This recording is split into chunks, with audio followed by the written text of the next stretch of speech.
الحمدللہ رب العالمین والعاقبۃ للمتقین والصلاۃ والسلام علی سید الانبیاء والمرسلین قال اللہ تعالیٰ فی القرآن المجید والفرقان الحمید کنتم خیر امۃ اخرجت للناس تأمرون بالمعروف ونہی عن المنکر وتنہون عن المنکر وتؤمنون باللہ۔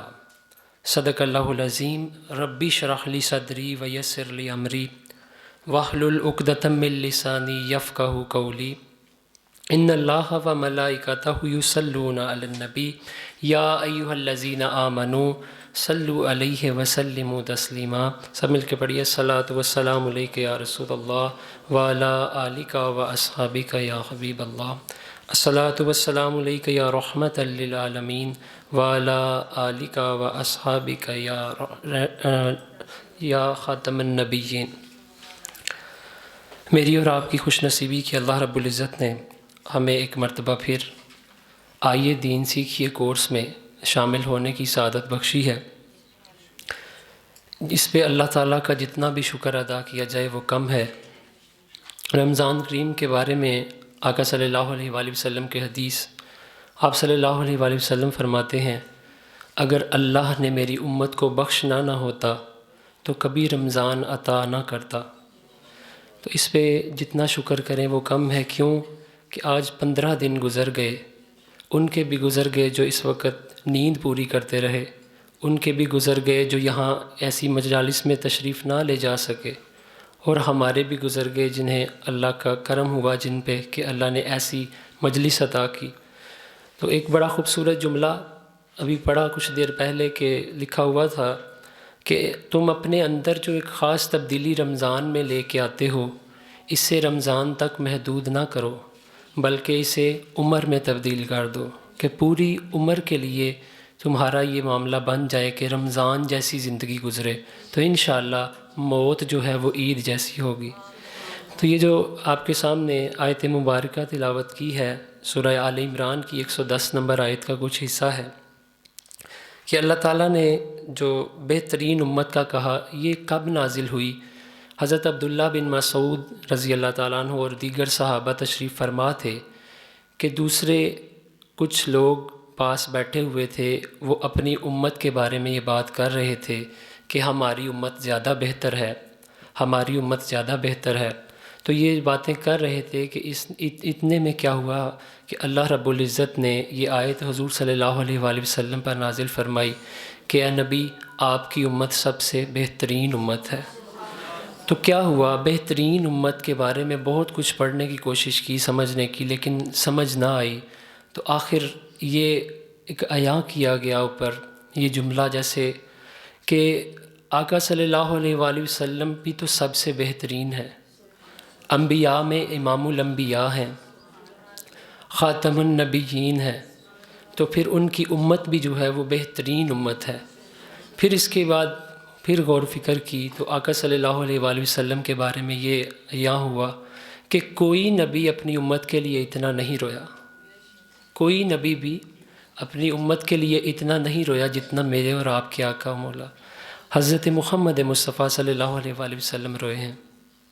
جو نبی پیدائش کے وقت سجدے کی حالت میں ہو اور یہ کہہ رہا ہو امتی امتی امتی، پھر وہی نبی عام دنوں میں جب جبل صلا پہ آپ صلی اللہ علیہ وآلہ وسلم 3 دن جب نظر نہیں آئے، مدینہ میں مسجد نبوی میں صحابہ نے نہ پایا تو پریشان ہوئے۔ کیا دیکھتے ہیں کہ حضور صلی اللہ علیہ وآلہ وسلم مدینہ سے باہر ایک پہاڑی میں غار کے اندر تشریف فرما ہے۔ 3 دن تلاش کرتے رہے، سب دیکھتے رہے، لیکن حضور صلی اللہ علیہ وآلہ وسلم نہ ملے۔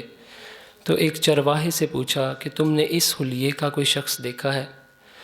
تو جب اس نے کہا کہ نہیں میں نے کوئی نہیں دیکھا، دیگر صحابہ نے بھی پوچھا تو اس نے تیسرے دن یہ جواب دیا کہ مجھے 3 دن سے اس طرف سے ایک آواز آ رہی ہے جو آج سے پہلے کبھی نہیں سنی تھی، وہ ایسے جیسے کوئی رو رہا ہے۔ تو جب صحابہ وہاں پہ پہنچے تو کیا دیکھتے ہیں جبل صلا میں غار جو تھی اس کے اندر حضور صلی اللہ علیہ وآلہ وسلم سجدہ کی حالت میں ہیں، اور اس قدر رو رہے ہیں کہ آپ کے آنسوؤں سے جس جگہ پہ آپ نے سجدہ فرمایا تھا وہ جگہ بھیگ چکی ہے، کہ یہاں تک کہ آپ کی پیشانی مبارک اس میں ڈوب چکی ہے۔ اس قدر آنسو بہائے۔ آپ صلی اللہ علیہ وآلہ وسلم کیا فرما رہے تھے؟ مولا میری امت، اے میرے مالک میری امت۔ تو وہ نبی جو ہمارے لیے اس قدر رویا ہو، جو ہر جگہ ہمیں یاد رکھے، ایون اس سے بھی آگے چلو، معراج پہ آقا صلی اللہ علیہ وآلہ وسلم، واقعہ معراج جو ہے وہ آپ کے سامنے ہے کہ دیکھیں اللہ کی بارگاہ میں پہنچ کے کوئی نبی اپنی امت کو کیسے یاد رکھتا ہے۔ اللہ اکبر، کہ اللہ کے پاس جا کر بھی امت کو نہیں بھولے، اتنا خیال ہے امت کا۔ اور ہم آج کیا اس نبی کا حق ادا کر رہے ہیں، یا اس میں ہماری کوئی پارٹیسپیشن ہے یا نہیں ہے؟ تو یہ ہمیں اللہ تعالیٰ نے بڑا خوبصورت موقع عطا فرمایا۔ تو اس آیت کی روشنی میں، چونکہ یہ موضوع زیادہ تر جو ہے وہ مبلغین کے لیے بن رہا ہے، تو مبلغین پہ گفتگو کرنے سے پہلے میں عوام الناس کے بارے میں کچھ کہنا چاہوں گا کہ امت جو بہترین کہا، لوگوں کے لیے بہترین کہا، تو لوگوں سے مراد ہر وہ دوسرا شخص ہے جو آپ کے ساتھ وابستہ ہے، وہ کسی بھی ریلیشن میں ہو، وہ آپ کے لیے لوگ ہیں، وہ ماں باپ ہوں، وہ بیوی ہو، وہ آپ کی اولاد ہو، چاہے آپ جہاں پہ جاب کرتے ہیں وہ آپ کے سب آرڈینیٹ ہوں، آپ کے سینئر ہوں، آپ کے جونیئر ہوں، سب آپ کے لیے کیا ہیں؟ لوگ ہیں۔ تو ان لوگوں کے لیے آپ کو کہا کہ پیدا کیا گیا، لوگوں کے لیے بنایا گیا۔ کن کے لیے بنایا گیا؟ لوگوں کے لیے۔ تو جب ہمیں لوگوں کے لیے بنایا گیا تو لوگوں کے ساتھ ہمارا رویہ کیسا ہونا چاہیے؟ آج جو مادے اور معدے کا دور ہے اور شدید سخت حالات پاکستان پہ ہیں، تو دیکھا جائے، میں 3 نکات آپ کے سامنے رکھوں گا کہ اس پہ کوشش کریں کہ جتنا ہو سکے ایک دوسرے کا خیال کرنے کے لیے کیا کیا جائے۔ بالخصوص اب رمضان کی گھڑیاں ہیں، رمضان وہ بابرکت ہمارے لیے ایک نمونہ، ایک چیز ہے کہ جس میں نفل ایک جو ہے وہ فرض بن جاتا ہے، فرائض جو ہیں وہ ایک فرض 70 فرض بن جاتے ہیں۔ تو کیوں نہ مال خرچ کیا جائے، تو کم از کم اتنا کر لیا جائے کہ جو سحری ہم کرتے ہیں، جس سے بھی کرتے ہیں، کم از کم اپنے اہل محلہ میں جتنے بھی قریب آپ کے گھر ہیں انہیں سحری کا سامان بھیج دیا جائے، غریب غرباء کو دیکھ کے افطاری کا سامان بھیج دیا جائے۔ یقین کریں بے شمار لوگ ایسے ہیں کہ جو شاید پانی سے روزہ رکھتے ہوں، جنہیں یہ بھی نہیں پتہ کہ ہماری شام کا معاملہ کہاں سے ہوگا۔ تو ہماری نظر میں بہت سارے ایسے ہوتے ہیں، لیکن بہت زیادہ لوگ سفید پوش بھی ہیں جو اپنا آپ ظاہر نہیں کرتے۔ تو ہمیں یہ تو حضور صلی اللہ علیہ وآلہ وسلم کی سنت ہے۔ آپ صلی اللہ علیہ وآلہ وسلم فرمایا کرتے ہیں، میرے صحابہ تم جو بھی بناتے ہو ایک دوسرے کی طرف بھیجا کرو۔ اس سے کیا ہوتا ہے؟ اگر کسی کے پاس دہی ہے، کسی کے پاس کھجوریں ہیں، تو کیا ہوگا؟ وہ شفل ہوں گی، کوئی کسی طرف چلی جائے گی، کوئی نعمت کسی طرف چلی جائے گی، تو اس سے برکت بھی ہوتی ہے۔ پھر اس کے بعد میں، جو کہ عام طور پہ آج کل بہت زیادہ فتنہ پھیلا ہوا ہے کہ گھر میں بھی ایک دوسرے سے بول چال نہیں لوگوں کی، صلہ رحمی۔ جب لوگوں کے لیے پیدا کیا گیا ہے تو صلہ رحمی کا معاملہ کیا جائے۔ صلہ رحمی سے کہتے ہیں کہ قطع تعلقی جو آپ کے درمیان آ چکی ہے، چھوٹی سے چھوٹی بات پہ رشتہ توڑ دیا جاتا ہے کہ میرا آپ سے کوئی آج کے بعد کوئی معاملہ نہیں، ہم ملیں گے بھی نہیں، مرنا جینا ختم۔ تو ایسا ہرگز نہ کیا جائے۔ کوشش کریں کہ ان کے ساتھ ملا جائے، ان کے ساتھ سینے سے سینہ ملایا جائے، ان کی خطاؤں کو معاف کیا جائے۔ یہ بڑا اہم معاملہ ہے کہ اگر جب کوئی، آقا صلی اللہ علیہ وآلہ وسلم فرمایا کرتے تھے صحابہ سے کہ جب 2 سینے آپس میں ملتے ہیں نا، تو جو خوشی اللہ رب العزت کو اس وقت ہوتی ہے نا، شاید ہمارے 1000 نفل پڑھنے سے بھی نہیں ہوتی۔ جب بھی کوئی 2 سینے آپس میں ملتے ہیں، خدا کی قسم لڑوانے کے لیے ایک چھوٹی سی بات کر دیں تو کافی ہوتی ہے، لیکن ملانے کے لیے بڑا سینہ چاہیے، ضبط چاہیے۔ جب کوئی کسی کے خلاف بات کرتا ہے تو اسے ایک جگہ پہ آ کے چھوٹا سا جھوٹ بول سکتے ہیں۔ وہ کیا ہے کہ اگر آپ نے کسی کے خلاف کوئی بات سنی ہے تو آپ اسے سن کے چینج کر دو. آپ اسے جا کے کیا کہو کہ اس نے تو یوں بات کی, آپ اسے چینج کر دو. یہ چھوٹا سا جھوٹ ہے لیکن اس کا سینہ ملنے کی وجہ بن جائے گی. تو جو ان کے درمیان صلح ہوگی تو اللہ تعالیٰ آپ کی عبادتوں سے بھی زیادہ اس کا اجر عطا فرمائے گا. تو آمدنی برسے مطلب اب میں اپنے موضوع کی طرف آتا ہوں کہ ایک مبلغ کے اندر کیا خوبیاں ہونی چاہیے اور کیا خصوصیات ہوتی ہیں. سب سے پہلے ایک مبلغ کو یہ چاہیے کہ اپنی طرف رغبت پیدا کرنے کے لیے اپنا گیٹ اپ, اپنا لک اینڈ فیل ایسا بنائے کہ اس کی طرف رغبت پیدا ہو. آقا صلی اللہ علیہ وآلہ وسلم کا کیا انداز تھا کہ آپ صلی اللہ علیہ وآلہ وسلم اگر نہایت سادہ کپڑا بھی زیب تن کرتے تو بہترین جو ہے وہ استری ہوا ہوتا تھا. بہترین جو تھا وہ مطلب یہ نہیں کہ سلوٹیں پڑی ہوں, بہترین دھلا ہوا, خوشبودار, خوشبو لگاتے, بہترین اہتمام کرتے. ایک صحابی آپ صلی اللہ علیہ وآلہ وسلم کی خدمت میں مسجد نبوی میں آئے کہ آپ صلی اللہ علیہ وسلم انہیں دیکھ کر جلالیت کی کیفیت سی ہوئی, تو ان سے پوچھ لیا کہ میرے صحابی تجھے کیا ہوا, تمہارے کپڑوں کو سلوٹیں پڑی ہوئی ہیں, داڑھی بکھری ہوئی ہے, کیا ہوا, ایسا کیوں ہے؟ تو صحابی نے یہ جواب دیا کہ میں اللہ کی محبت میں اپنا آپ بھول چکا ہوں. تو جو ہی یہ کہا تو آپ صلی اللہ علیہ وآلہ وسلم کو مزید غصہ آیا اور آپ نے ارشاد فرمایا, میرے صحابی کیا مجھ سے بھی زیادہ کوئی اللہ کے قریب ہے؟ تو کہنے لگے نہیں یا رسول اللہ, آپ سے زیادہ قریب کوئی نہیں. تو فرمایا پھر مجھے دیکھو, جو اللہ کے جتنا زیادہ قریب ہوتا ہے وہ اتنا خوبصورت ہو جاتا ہے. تو اللہ جمیل و یحب الجمال, اللہ خوبصورت ہے اور خوبصورتی کو پسند کرتا ہے. اور رغبت میں ایک اور چیز وہ یہ ہے کہ ایک دوسرے کا احساس کیا جائے. مبلغ کو یہ چاہیے کہ ایک دوسرے کا احساس کرے. مثال کے طور پر اگر ایک مبلغ تبلیغ کر رہا ہے تو اسے چاہیے کہ اس کے سامنے بیٹھنے والے جو ہیں وہ کس طرح کی ذہنیت رکھتے ہیں. یوں کہہ لیں ماہر نفسیات ہونا چاہیے مبلغ کو. آقا صلی اللہ علیہ وآلہ وسلم ایک مرتبہ خطبہ ارشاد فرما رہے تھے کہ اچانک مسجد نبوی میں ایک صحابی داخل ہوتے ہیں. سردیوں کا موسم تھا اور حضور صلی اللہ علیہ وآلہ وسلم بات کرتے ہوئے ہی اچانک اٹھے اور اپنی چادر مبارک پکڑی اور اسے لپیٹ کر یوں سامنے پھینک دیا.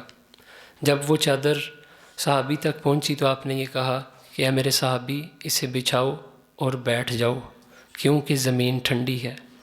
تو ایک مبلغ ہو اور ممبر و محراب کا وارث ہو اور عوام الناس کا اور ان کے احساسات کا خیال نہ کرے تو یہ جچتا نہیں. پھر اس کے بعد نمبر 2, دین کی دعوت کے لیے باقاعدہ اہتمام کرے. یعنی ڈیڈیکیشن ہونی چاہیے اس کے اندر. کوئی نہ کوئی ایسا معاملہ رکھے ان کے سامنے کہ دین کی طرف رغبت دے کہ آؤ دین کی طرف, اہتمام کرے, باقاعدہ اہتمام کیا جائے. آقا صلی اللہ علیہ وآلہ وسلم کی زندگی سے بھی یہی ملتا ہے کہ آپ صلی اللہ علیہ وآلہ وسلم باقاعدہ اہتمام کیا کرتے تھے. رمضان آتا تو اپنا بستر گول کر دیا کرتے, تو اور جا کے مسجد میں تمام بیویوں سے آپ یہ کہا کرتے کہ رمضان آ گیا ہے, اب تمہارے سے ناتا 30 دن کے لیے محدود ہو جائے گا. تو کیا کرتے کہ لمٹس اختیار کرتے. اہتمام, تو دین کے اندر جب تک اہتمام نہیں ہے تو ہم کوئی کام نہیں کر سکتے. ایک مبلغ کو چاہیے کہ دین کے اندر بہترین اہتمام کی کوشش کرے, دعوت دے. آج کل تو اتنا میڈیا کا دور ہے, یقین کریں کہ ایک میسیج پہ, ایک سٹیٹس پہ ہم لوگوں کو بتا سکتے ہیں, ہم لنک شیئر کر سکتے ہیں. دعوت دین اتنا آسان ہو چکا کہ فیس بک کا جو استعمال نیگیٹو ہے تو اس کا پازیٹیو استعمال دیکھیں کہ ہم دین اس سے کتنی دور پہنچا رہے ہیں. ہمارا سلسلہ الحمدللہ کہ دیکھیں ہم آج سے 10 سال پیچھے چلے جائیں تو شاید اس قدر لوگوں تک یہ میسیج نہیں جاتا تھا. چند گنے چنے لوگ جو فزیکل اپیئرنس والے تھے وہ لیتے تھے, لیکن آج اس کا پازیٹیو یوز کیا ہوا کہ پوری دنیا میں دین آج پہنچ رہا ہے لوگوں تک. تو ہمارے اندر لگن ہونی چاہیے, دین کا شوق ہونا چاہیے. تو ایک مبلغ جب تک یہ اپنے اندر پیدا نہیں کرے گا تو عوام کو اس سے کوئی فائدہ حاصل ہونے والا نہیں. پھر اس کے بعد جو پوائنٹ ہے وہ ہے اپنا لہجہ بہتر کیا جائے. ایک مبلغ کو چاہیے کہ اپنے لہجے پہ غور کرے. اس قدر مٹھاس ہونی چاہیے لہجے میں کہ سننے والا جیسے گرویدہ ہو جائے اس کا کہ بس یار میں بس اس کا ہوا۔ اللہ اکبر۔ حضرت مصعب بن عمیر رضی اللہ تعالیٰ عنہ کی بات یاد آتی ہے کہ آپ صلی اللہ علیہ وآلہ وسلم جب مسجد نبوی میں تشریف فرما تھے کہ جب پہلی دفعہ حضور صلی اللہ علیہ وآلہ وسلم کو سنا تو اپنا آپ دے دیا۔ جب گھر واپس جاتے ہیں یہ سنے مصعب بن عمیر رضی اللہ تعالیٰ عنہ کون ہیں؟ اس وقت کے ایک بادشاہ کے بیٹے، اور ایسا عہدہ، ایسا اقتدار، ایسا مال تھا کہ آپ جو عبا پہنا کرتے تھے، اپنے ذب تن کرتے تھے، اس وقت 200 درہم کی کم و بیش آتی تھی، اور جو ایک مرتبہ پہنتے تھے دوبارہ اس کی باری نہیں آتی تھی، آگے دے دیتے تھے۔ اس قدر مال و متاع سب کچھ تھا، لیکن جب حضور صلی اللہ علیہ وآلہ وسلم کو سن لیا تو گھر واپس جاتے ہیں، جا کے کہتے ہیں کہ میں اسلام کے بارے میں بتایا کہ میں نے اللہ کے نبی کو سنا، تو گھر والوں نے ٹھیک ٹھاک بےعزتی کی۔ انہوں نے کہا کہ یہ تم کیا کرنے والے ہو؟ انہوں نے کہا نہیں، مصعب بک چکا۔ کیا کہا؟ مصعب بک چکا۔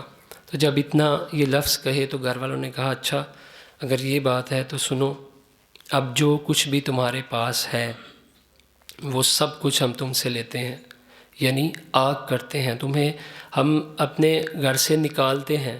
جو ہی گھر سے نکلنے لگے تو قریب چچا تھے، وہ کہنے لگے کہ اے بھتیجے سن، اگر تم نے یہ فیصلہ کر لیا نا کہ محمد کی طرف جانا ہے تو یہ جو صلی اللہ علیہ وآلہ وسلم، یہ جو تم نے لباس ذیب تن کیا ہوا ہے نا، یہ بھی ہماری وراثت ہے، تو یہ بھی دے کے جاؤ۔ تو آپ ٹاٹ کے لباس میں جاتے ہیں، پیوند لگا کے حضور صلی اللہ علیہ وآلہ وسلم کی بارگاہ میں پیش ہوتے ہیں۔ جا کے جب پیش ہوئے تو حضور صلی اللہ علیہ وآلہ وسلم کی آنکھوں میں آنسو آئے، دیکھا، اور کیا جملے ارشاد فرمائے؟ فرمایا جو خوبصورت ہوتا ہے وہ اسلام سے دور رہ ہی نہیں سکتا۔ کیا خوبصورت چہرہ تھا، جوانی تھی، سب کچھ تھا۔ تو میرے بھائیوں، بزرگوں، دوستوں، موسٹلی ہمارے یہاں پہ جوان بیٹھے ہوئے ہیں، تو جوانیاں اللہ کی بارگاہ میں وقف کرنی چاہیے۔ تو ضمناً ایک بات بول دوں، میں نے پڑھا کہ توبہ جو ہے اس کے بارے میں آقا صلی اللہ علیہ وآلہ وسلم نے فرمایا، جوانوں کے لیے خاص طور پہ فرمایا انا حبیب اللہ، میں اللہ کا حبیب ہوں۔ الشاب تائب حبیب اللہ، اور جو جوان جوانی میں توبہ کرتا ہے وہ بھی اللہ کا حبیب ہے۔ تو آج رمضان کی ان گھڑیوں میں اپنی پچھلی زندگی پہ ہم توبہ کرتے ہیں، انشاءاللہ کہہ دیں کہ آج کے بعد انشاءاللہ ہماری زندگی ویسی نہیں رہے گی، بلکہ بہترین رمضان جیسی ہوگی انشاءاللہ۔ پھر اس کے بعد جو بڑا اہم ہے وہ ہے اپنا کردار، کریکٹر۔ وہ بہت بہتر ہونا چاہیے کہ آپ جہاں پہ بھی اٹھتے ہیں، بیٹھتے ہیں، جاب کرتے ہیں یا کوئی بزنس ہے، کوئی بھی چیز ہو، آپ کا کریکٹر بڑا رول ادا کرتا ہے۔ کیا کہ اگر آپ کو ممبر و محراب تو ملا، یہاں پہ آپ نے بات کی، جو ہی آپ اس سے اترے تو جناب کسی کی بے عزتی کر دی، کوئی آیا تو اس سے غصے کے ساتھ پیش آئے، یا یوں کہہ لیں کہ یہاں آپ درس دے کے گئے ہیں اور گھر گئے ہیں تو گھر تھوڑی سی بات ہوئی تو جناب اس قدر غصہ ہے کہ جیسے پتہ نہیں کوئی کڑوی چیز سونگھ لی ہو اور ماتھے کے یہ آثار ہوں۔ یہاں پہ آپ مسکراتے ہوں، باہر آپ مسکرا کے ملتے ہوں، گھر جا کے ایسا ریئیکٹ کر دیں، تو کریکٹر اگر آپ کا اچھا نہیں ہے تو ایسا قطعاً نہیں ہو سکتا کہ دین آپ پھیلا سکیں۔ اسی لیے علامہ نے فرمایا تھا کہ مسجد تو بنا دی شب بھر میں، ایمان کی حرارت والوں نے، من اپنا پرانا پاپی ہے، برسوں میں نمازی بن نہ سکا۔ اقبال بڑا اپدیشک ہے، اقبال بڑا اپدیشک ہے، من باتوں میں موہ لیتا ہے۔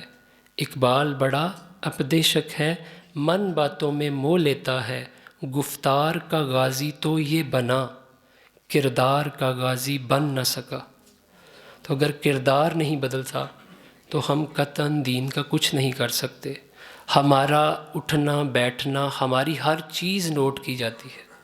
کیوں؟ کیونکہ یہ ممبر بہت بڑا ہے، یہ آقا صلی اللہ علیہ وآلہ وسلم کی جگہ ہے، کہ جو ان کی جگہ پہ بیٹھتا ہو محمدی، اور آقا صلی اللہ علیہ وآلہ وسلم جیسے انداز نہ ہو۔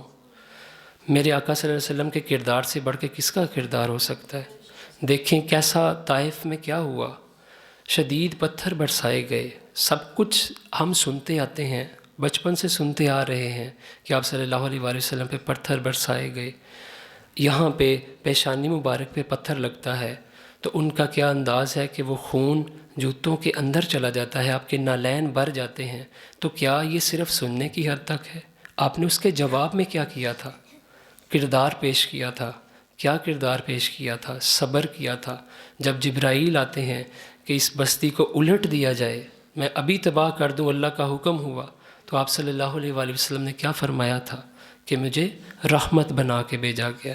تو خدا کی قسم اس کردار کی یہ برکت ہوئی کہ آپ نے وہ معافی دی، انہیں معاف کیا، اور جبرائیل سے یہ بولا میں رحمت بنا کے بھیجا گیا ہوں، تو سنو یہ ابھی مجھے جانتے ہی نہیں، یہ مجھے ابھی جانتے ہی نہیں، جب جان جائیں گے تو یاد رکھنا ان کی نسلوں میں سے ایک بندہ پیدا ہوگا، کوئی شخص پیدا ہوگا۔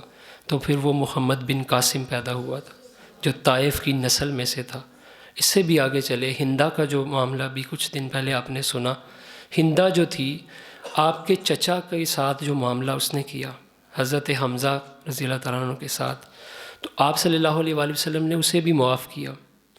جس کا دیکھیں جس کی عزت بڑی ہوتی ہے نا، اسے چھوٹی کیا کوئی بھی بات آ جائے وہ اس پہ ریئیکٹ نہیں کرتا، بلکہ اس کا ظرف بہت بڑا ہوتا ہے۔ تو سینوں میں سب سے بڑا سینہ میرے اور آپ کے آقا صلی اللہ علیہ وآلہ وسلم کا سینہ ہے۔ تو ہم بینگ امتی، ہم ان کے امتی ہیں، تو ہمیں بھی کوشش کرنی چاہیے کہ ان کی چند سنتوں پہ عمل کر لیں۔ یقین کریں صبر ایک ایسی سنت ہے جو ساری زندگی کی عبادتوں سے بڑھ کے، صبر کر لو، اگر آپ نے صبر کر لیا تو ساری زندگی کی عبادتوں سے بڑھ کے ایک لمحے کا صبر۔ اور جو پھر آزمائشیں مبلغ پہ آتی ہیں وہ میں آخر میں آپ کے سامنے رکھوں گا۔ اس کے بعد ہے ایک ٹیم تشکیل دینی چاہیے مبلغ کو، یعنی اگر وہ صرف خود درس و تدریس کر رہا ہے لیکن اپنے ساتھ کچھ ایسے لوگوں کو نہیں ملا رہا جو آگے دین کا کام کر سکیں، وہی بات ڈیڈیکیشن کی آ جاتی ہے کہ لگن کی، لگاؤ کی آ جاتی ہے۔ اگر آپ کی لگن سچی ہوگی اور آپ کے ذہن میں یہ ہوگا کہ یہ دین آگے پھیلنا چاہیے، تو پھر ایک ٹیم تشکیل دیں گے۔ مجھے ایک واقعہ یاد آیا کہ میں نے کچھ دن پہلے یہ تحدیث نعمت کے لیے عرض کرتا ہوں، ریسنٹلی میری جوائننگ ہوئی تو وہاں پہ فرسٹ ایئر کے اسٹوڈنٹس سے، تو میں نے یہ سوچا، میں نے کہا رمضان شروع ہو رہا ہے تو کیوں نہ ان کے ساتھ یہ بات کی جائے کہ بیٹا ہم ان دنوں میں سپورٹس کے کچھ لیکچرز سے میرے ان کے ساتھ، تو میں نے کہا کہ ہم ایسے کریں، یہ قرآن پاک کو وقف کر دیں یا حضور صلی اللہ علیہ وسلم کی یا صحابہ کی زندگی سے کچھ کریں۔ تو ان نے کیا کیا کہ سر ہم آپ کے ساتھ ہیں، تو میں نے کچھ 4 صحابہ پہ انہیں دے دیا رضی اللہ تعالیٰ عنہ، حضرت ابو بکر، حضرت عثمان غنی رضی اللہ تعالیٰ عنہ، حضرت علی اور حضرت عمر رضی اللہ تعالیٰ عنہ۔ 4 گروپس میں نے بنائے۔ میں نے انہیں کہا کہ آپ نے ان کی زندگی کا مطالعہ کر کے آنا ہے، بے شک آپ انگلش میں یہاں پہ آ کے بیان کرو، کچھ بھی کرو، لیکن آپ نے ان کی زندگی کے کچھ پوائنٹس آ کے ڈسکس کرنے ہیں یہاں پہ۔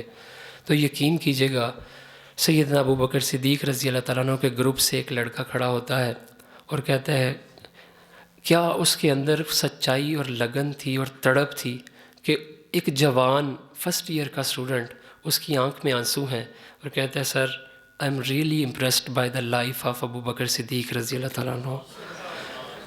میں نے پوچھا وائی؟ تو کہتا ہے سر میں نے جو یہ دیکھا کہ انہوں نے حضور صلی اللہ علیہ وآلہ وسلم میں گھر کا سارا ہی مال ان پہ خرچ کر دیا، کوئی ایسے کر سکتا ہے؟ کہتے میں نے پھر پڑھا، کہتے سر میں نے ابھی پڑھا ہے، میں سوچ یہ رہا تھا کہ اگر میں اس دور میں ہوتا اور میں دیکھتا کہ گھر کا سارا مال کوئی دے سکتا ہے کسی کو۔ تو ایک جوان یہ جب جملہ کہتا ہے، خدا کی قسم آنکھ میں آنسو آئے کہ دیکھو دین کی ہمارے اندر اگر لگن ہو تو دنیا پیاسی بیٹھی ہے، دین کہیں سے خالص دین مل ہی نہیں رہا، کیونکہ ممبر و محراب پہ بھی فرقہ واریت عام ہو چکی ہے۔ جو ممبر و محراب کا حق تھا وہ تو سنت کا پیغام عام کرنا تھا، قرآن کا پیغام عام کرنا تھا، سیرت مصطفیٰ صلی اللہ علیہ وآلہ وسلم کو لاگو کرنا تھا۔ تو اس نے جب یہ کہا تو اس نے کہا کہ میں اس دن سے سوچ رہا ہوں، مطلب کل رات سے میں یہی سوچ رہا ہوں کہ ہمارے سامنے ایسا کون آئے گا کہ جس پہ ہم یہ مال خرچ کر کے اللہ کا قرب پا سکیں گے۔ تو میں ابھی وہ میری انیشیل سٹیج ہے ان کے ساتھ کہ میں فوراً یہ نہیں ان سے کہہ سکتا. سیدھی بات ہے، لڑک پن کی عمر میں ابھی بیت کا کہاں پتہ ہوتا ہے، شیخ کا کیا پتہ ہوتا ہے. تو آہستہ آہستہ انشاءاللہ with the passage of time انہیں بتاؤں گا کہ دیکھو آج کے دور میں آقا صلی اللہ علیہ وآلہ وسلم نے فرمایا کہ چلو نبوت تو ختم ہو چکی لیکن العلماء ورثۃ الانبیاء، کہ اب نبیوں کے وارث جو ہیں وہ امت کے علماء ہیں. تو اگر تم مال خرچ کرنا چاہتے ہو تو تمہارے لیے تمہارے شیخ سے بڑھ کے کوئی چیز نہیں. تو جتنا ہو سکے ان کے مشن میں اپنا مال خرچ کرو. مال خرچ کرنے سے ہمیشہ بڑھتا ہے.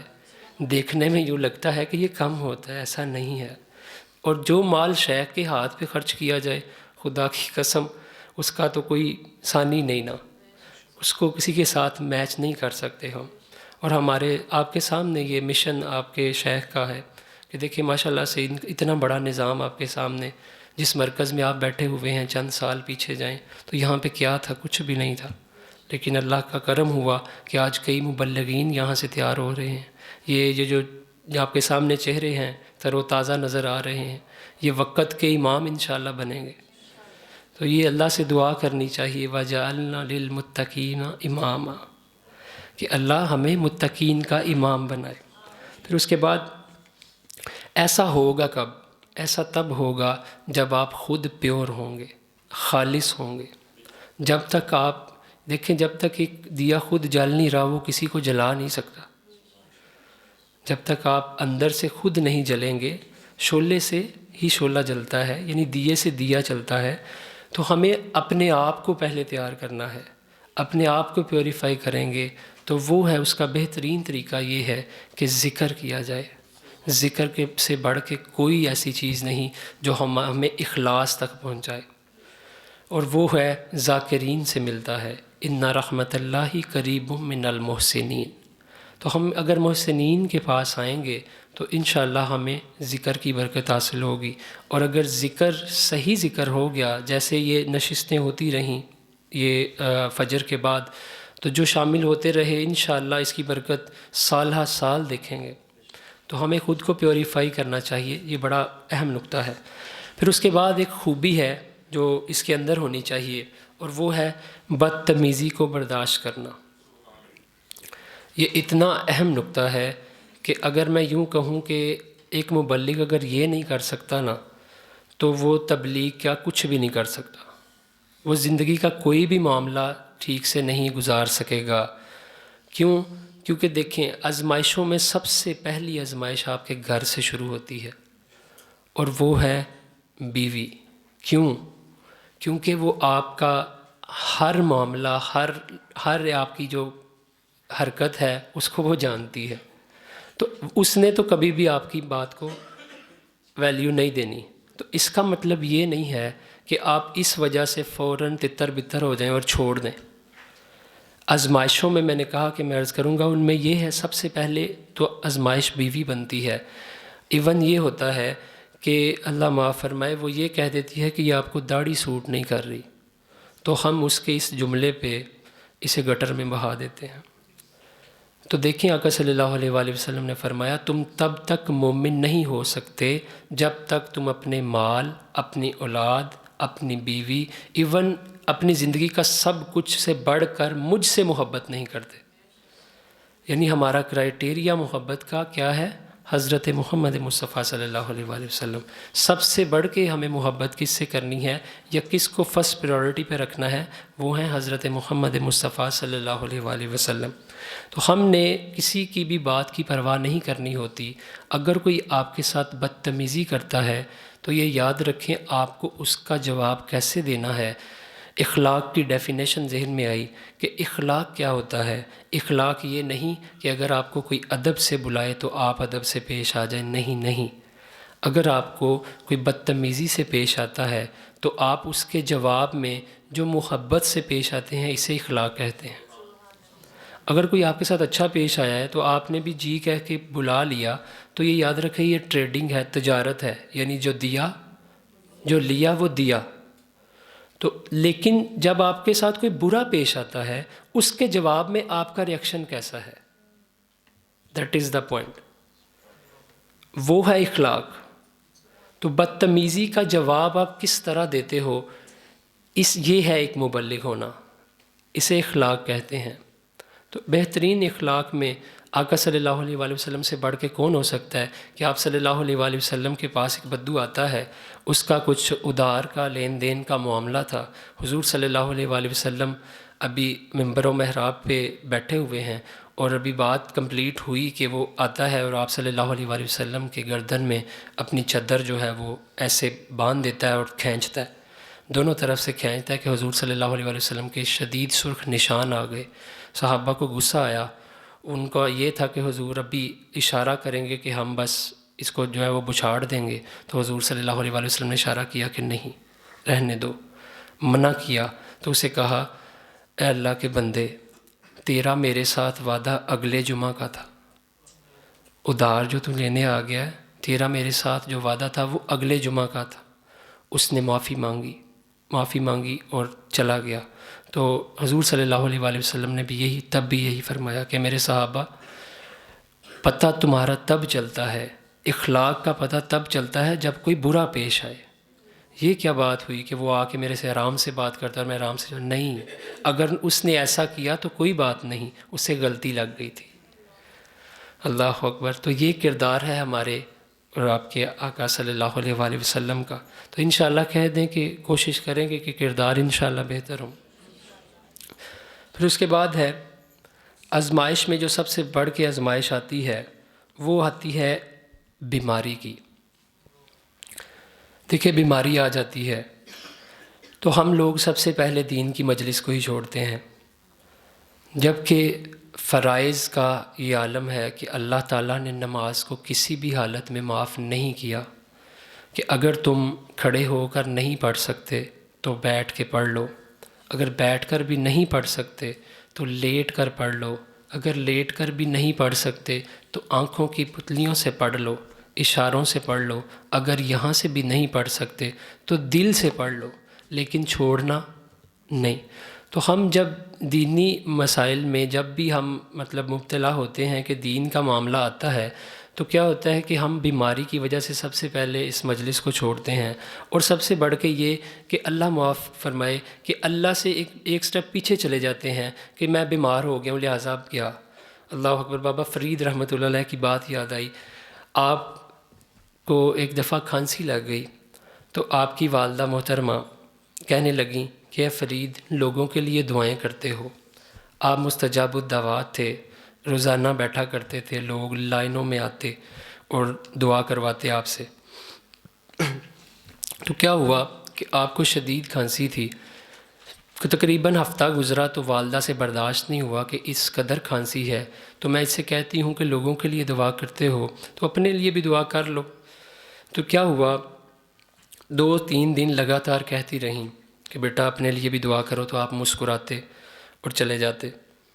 ایک دن کیا ہوا کہ والدہ سے برداشت نہ ہوا بچے کی تکلیف، تو آپ اپنے منہ پہ کپڑا لپیٹ کے لائن میں لگ گئیں جا کے۔ جب لائن میں لگتی ہیں تو کیا ہوا، باری آئی تو کیا کہتی ہیں، اے بابا جی میرے بیٹے کے لیے دعا کریں، اللہ اسے صحت یابی دے دے۔ تو آپ نے دعا کر دی، دعا کی، گھر آئے تو رات کا وقت تھا کہ رات آپ نے گزاری ایسے ہی، تو صبح ماں کے پاس آئے تو روتے ہوئے آئے، یعنی غم زدہ تھے۔ تو کہنے لگی، والدہ نے پوچھا، بیٹا اتنے دنوں سے کھانسی تھی، صبح میرے پاس مسکراتا ہوا آتا تھا، مجھے مسکرا کے ملتے تھے آ کے، آج تجھے کھانسی نہیں ہوئی تو تو صبح صبح میرے ساتھ ایسے غم زدہ اور رونے والے انداز میں مل رہا، خیریت ہے؟ تو آپ نے کیا جواب دیا؟ کہا، والدہ جب آپ کل لائن میں لگ کے آئی تھیں تو آپ کو کیا لگتا ہے مجھے پتہ نہیں چلا کہ آپ ہیں؟ مجھے پتہ چل گیا تھا آپ ہیں، لیکن آپ کی تمنا تھی، آپ کی دعا تھی، مجھے کرنی پڑی۔ خدا کی قسم اس دعا کے بعد کیا ہوا، جتنے دن میں بیمار تھا کھانستا رہا، اللہ کی بارگاہ سے آواز آتی تھی، اے فرید کیسا ہے تو؟ ماں میں اس لیے رو رہا ہوں کہ آج اللہ کی بارگاہ سے آواز نہیں آئی۔ تو بیماری ایک نعمت ہے اللہ کی، جو اور قریب کرتی ہے۔ یعنی اللہ والوں کا یہ انداز ہوا کرتا ہے کہ وہ جب بیماری نہیں آتی تو وہ کہتے ہیں شاید اللہ روٹھ گیا۔ پھر اس سے بڑھ کے مجھے سیالکوٹ رنگ پورہ میں مولوی محمد حسین پسروری رحمۃ اللہ نقشبندی بزرگ ہیں، جو ان کا یاد آتا ہے، ہمارے دادا مرشد بھی لگتے ہیں۔ ان کے پاس ایک مرتبہ کیا ہوا کہ ایک عورت آئی، آ کے کہنے لگی، ایک بیٹا تھا اس کا۔ اب دیکھیں یہ سب کے لیے خیر باتیں تو نہیں، لیکن سمجھانے کے لیے اس میں بڑا اہم پوائنٹ ہے کہ یہ اللہ والے جو ہوتے ہیں ان کی لو اللہ سے لگی ہوتی ہے، انہیں اپنی ذاتیات سے یا اپنے لاحقین سے اتنا نہیں ہوتا جتنا لوگوں کے لیے ہوتا ہے۔ جیسا کہ آج کی آیت ہے کہ تمہیں لوگوں کے لیے پیدا کیا گیا۔ وہ آئی اور اس کا بیٹا تھا کہ تقریباً ڈاکٹر نے کہہ دیا کہ اب اس کے جو ہے دل ختم ہونے والا، فیل ہونے والا ہے، وہ سوراخ تھا کیا تھا، تو اب جو ہے کہ تم اس کی خدمت کر لو۔ تو وہ جا کے مولوی محمد حسین پسروری رحمۃ اللہ علیہ کے پاس جا کے بیٹھتی ہے، جا کے کہتی ہے، سامنے رکھ دیا، انہوں نے کہا کہ یہ بچہ ہے، اگر مرا نا تو میں نے آپ کو پوچھنا ہے۔ ایسے بھی ذہنوں کے لوگ ہوتے ہیں، میں نے آپ سے پوچھنا ہے۔ تو دیکھیں اللہ والے، دیکھیں کرامتیں وہ ظاہر کرنا نہیں چاہتے، لیکن اللہ تعالیٰ کچھ جگہوں پہ دکھاتا ہے۔ تو آپ نے کیا کیا تھا؟ آپ کے 3 بیٹے تھے، آپ نے کیا کیا؟ آپ نے یہ دعا کی، مولا، سجدے میں چلے گئے، وہ عورت بیٹھی ہے اور اندر جاتے ہیں آپ حجرے میں، جا کے سجدے میں رونے لگے، مالک میرے 3 بیٹے ہیں، جو تجھے سب سے زیادہ پسند ہے نا تو وہ لے جا، تو لیکن اس کے بیٹے کو صحت دے دے۔ تو کہتے ہیں کہ 15 دن لگے، آپ کا بیٹا بیمار ہوتے ہوتے ہوتے ہوتے بستر مرگ پہ تھا کہ اس کا وصال ہو گیا اور اس کا بیٹا بالکل ٹھیک ہو گیا۔ اللہ والے ایسے ہوتے ہیں کہ انہیں اپنے سے زیادہ لوگوں کی فکر ہوتی ہے۔ تو اللہ تعالیٰ سے دعا ہے کہ اللہ تعالیٰ ہمیں سچوں کا ساتھ نصیب فرمائے، اور جو ایسی مجالس سے دور ہیں انہیں لانے کی کوشش کریں، خدا را ان تک میسیج پہنچایا کریں، کسی بہانے لے آیا کریں، یہاں پہ کوئی کمی نہیں، اللہ کا فضل ہے۔ سب سے بڑھ کے دیکھو اللہ کا کرم ہم پہ یہ نہیں کہ دیکھو سب سے سچا رب ہمارا اللہ، ہمیں پالنے والا کون؟ ہمارا رب اللہ، اور سب سے بڑھ کے نبی حضرت محمد مصطفیٰ صلی اللہ علیہ وسلم، سب سے بڑھ کے کتاب قرآن پاک ہمارے پاس الحمدللہ، اور سب سے بڑھ کے سلسلہ نقشبندی سلسلہ ہمارے پاس۔ تو اللہ کا یہ خاص کرم کہ پھر اس کے بعد اللہ نے یہ کرم کیا ہوا ہے کہ دیکھیں شاید نقشبندی سلسلوں میں بھی جس طرح سے تصوف پڑھنے کا معاملہ اللہ نے ہمیں عطا فرمایا ہے اس عمر میں، شاید کہ یہاں ہو چکا، بلکہ ناپید کوئی نظر نہیں آتا۔ تو یہ اللہ کا خاص کرم ہے ہم پہ کہ اللہ نے یہ ہمیں سعادت بخشی ہوئی ہے۔ پھر اس کے بعد ہے موسمی اثرات کی وجہ سے بھی ہم کچھ کر دیتے ہیں کہ یار آج جو ہے نا موسم ٹھیک نہیں، لہٰذا ہم رہنے دیتے ہیں، کیا ضرورت ہے آج جانے کی، موسم کی وجہ سے بھی رہنے دیتے ہیں۔ کہ بڑا کوئی شرعی معاملہ بن جائے، کوئی شدید طوفانی معاملہ ہو تو سمجھ میں آتا ہے، لیکن چھوٹے سے چھوٹے بہانے کر کے ہم دین سے دوری اختیار کریں، ایسا تو اللہ تعالیٰ کو مطلوب نہیں۔ حضور صلی اللہ علیہ وآلہ وسلم کے دور سے ایک بوڑھا شخص تھا، اس نے یہ ایک بات سنی، جب فضیلت سنی مسجد میں پہنچنے کی، تو اس کے بارے میں آتا ہے کہ ایک وقت آیا کہ اس کی نظر جو ہے وہ بند ہو گئی۔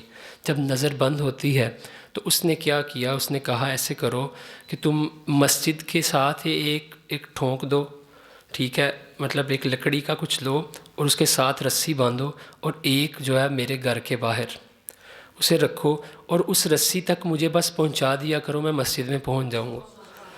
یا موسمی ہو یا سامنے کوئی ایسا معاملہ ہو، یہ اللہ والے جو ہوتے ہیں جن کی وہی بات کہ اللہ کی طرف رجوع ہو جاتا ہے، پھر ان کو ہیلے بہانے ڈھونڈتے ہیں کہ کیسے پہنچنا ہے، وہ یہ نہیں ڈھونڈتے کہ کیسے میں نے چھٹی کرنی ہے یا پیچھے ہٹنا ہے۔ تو اللہ تعالیٰ یہ جو چند نکات آپ کے سامنے رکھے ہیں ہم نے، اس پہ عمل کرنے کی توفیق عطا فرمائے، اور خاص طور پہ جو مال خرچ کرنے کے حوالے سے آپ کے سامنے بات کی ہے وہ بڑا اہم ہے کہ دیکھیں ایک انسان، آقا صلی اللہ علیہ وآلہ وسلم نے فرمایا ایک انسان خانہ کعبہ جائے، خانہ کعبہ جا کے اس کے غلاف کو اپنے ساتھ لگا لے، بلکہ غلاف کے اندر گھس جائے اور اس کے ساتھ جو پتھر ہے، صحیح جو بلڈنگ ہے خانہ کعبہ کی، اس کے ساتھ لگ جائے اور اپنے آپ کو اس کے ساتھ لگا کے شدید آہوزاری روئے، چلائے اللہ کے سامنے، کچھ بھی کرے، اللہ تعالیٰ اسے کچھ نہیں دے سکتا اگر وہ کنجوس ہے، دے گا ہی نہیں اللہ۔ کنجوسی کرنے والے کو خانہ کعبہ کے غلاف کے اندر بلکہ اس کے ساتھ مس بھی کر لے تو اللہ تعالیٰ کچھ بھی عطا نہیں کرتا، لیکن اگر ایک مخلص اور ایک غریب کوئی بھی ہو، چاہے وہ اپنا مال خرچ کرے، وہ بڑھیا جو حضرت موسیٰ علیہ السلام کے دور والی، اسے یاد کر لیں کہ اس کے پاس صرف ایک سکہ تھا۔ یہ نہیں دیکھنا چاہیے کہ میرے پاس مال کتنا ہے، خرچ کرنے کی بات ہو رہی ہے کہ خرچ کرنے کے حوالے سے یہ ہے کہ اگر ایک تاجر بھی ہے، تجارت کر رہا ہے، اگر ایک نوجوان کام کرنے میں بازار میں مصروف ہے تو وہ کیا کرے کہ اس دوران ہی اگر کوئی مال خرچ کرتا ہے یا نیت کرتا ہے کہ میں اسے اللہ کی راہ میں خرچ کروں گا، تو اس سے جو خانہ کعبہ میں لپٹ کے بھی نہیں ملا نا، اللہ تعالیٰ وہیں عطا کر دیتا ہے۔ کیونکہ اللہ تعالیٰ ہماری شاہ رگ سے بھی زیادہ قریب ہے۔ حضرت ابو البیاں سید احمد مجدی رحمۃ اللہ علیہ نے جو یہ فرمایا کہ دل کے آئینے میں ہے تصویر یار، دل کے آئینے میں ہے تصویر یار، جب جی چاہا گردن جھکائی اور دیکھ لیا۔ تو اللہ تعالیٰ تو یہاں بستا ہے، تو جب اللہ تعالیٰ دل میں بستا ہے تو پھر ہمیں کیوں ہم در در کی ٹھوکریں کھاتے ہیں، کیوں ہم جو ہے وہ اس قدر دو روٹیوں کے لیے پریشان ہوئے پڑے ہیں۔ اللہ کی قسم، جو اللہ کی راہ میں مال خرچ کرتا ہے اللہ تعالیٰ اسے وہاں سے رزق دیتا ہے جہاں سے اس کا گمان بھی نہیں ہوتا۔ تو انشاءاللہ اللہ کی راہ میں خرچ کرنے کی نیت کریں کہ انشاءاللہ جتنا ہو سکے اپنا مال جو ہے وہ اللہ کی راہ میں خرچ کیا جائے۔ اب خاص طور پہ فطرانے کا جو ہے وہ کم ہو چکا، تو وہ بہترین آپ کے سامنے یہ نظام ہے، یہاں پہ ادا کریں اور کوشش کریں کہ آخری عشرے سے پہلے ادا کر دیا جائے، تاکہ کوئی غریب، کوئی مسکین اگر کوئی اپنی روٹی یا کوئی کپڑا لتا کچھ لے سکے۔